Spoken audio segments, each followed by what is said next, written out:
सबसे पहले तो आप सबको शिक्षक दिवस की बहुत सारी बधाइयाँ, बहुत सारी शुभकामनाएं। मैं राज्यसभा सांसद बनने के बाद पहली बार बिहार आया हूँ। उद्देश्य जो है वो आज भारत जोड़ो को लेकर के पूरे देश में कांग्रेस पार्टी प्रेस कॉन्फ्रेंस कर रही है। 30 जगहों पर, 30 मुख्यालयों पर कांग्रेस पार्टी आज भारत जोड़ो से संबंधित प्रेस कॉन्फ्रेंस कर रही है। कल हमने रामलीला मैदान में महंगाई के खिलाफ एक बहुत बड़ी महारैली की है और मौजूदा केंद्र की सरकार के जरिए जो देश को महंगाई परोसी गई है, जबकि वादा ये किया गया था कि महंगाई हटाई जाएगी, बहुत हुआ महंगाई के पे मार। अब की बार मोदी सरकार जैसे झूठे नारे देकर के सत्ता में आने वाली भाजपा की सरकार ने इस देश को तोहफे में सिर्फ और सिर्फ महंगाई दी। तो उसके खिलाफ कल हमने एक बहुत बड़ी रैली की। जो आर्थिक असमानता बढ़ी है देश में, उसके खिलाफ हमने एक बहुत बड़ी महारैली की और बड़ी सफल रैली रही। आप मीडिया के तमाम साथियों को ये बात पता भी है कि कल की रैली बहुत कामयाब रैली थी। हमने विगत 5 अगस्त को भी महंगाई के खिलाफ बिगुल फूंका था। सदन से लेकर के सड़क तक हम सारे लोगों ने, हमारे सारे सांसदों ने गिरफ्तारियां दी थी। मैं, राहुल गांधी जी, प्रियंका गांधी जी समेत हम लगातार जनता के बुनियादी मुद्दों पर प्रश्न उठा रहे हैं।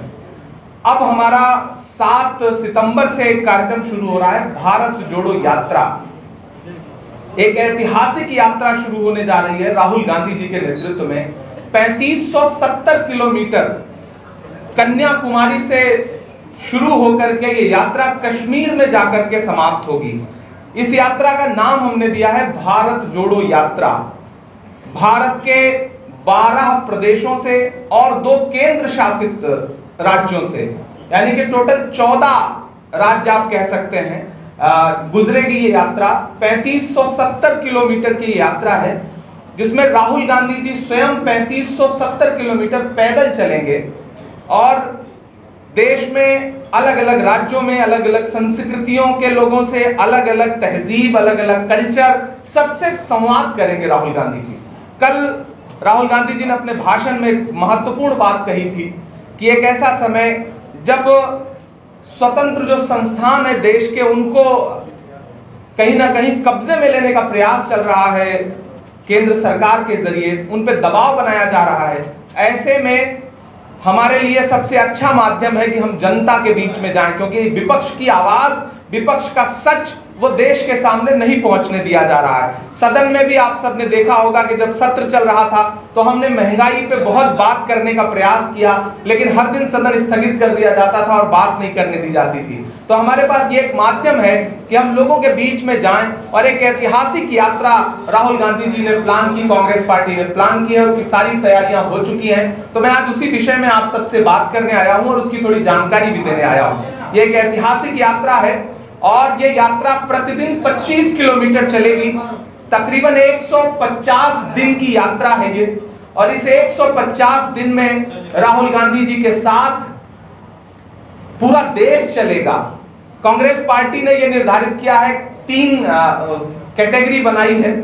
100 यात्री हैं जो भारत यात्री के तौर पे जिन्हें रखा गया है, जो कन्याकुमारी से कश्मीर तक पूरी यात्रा में राहुल गांधी जी के साथ रहेंगे।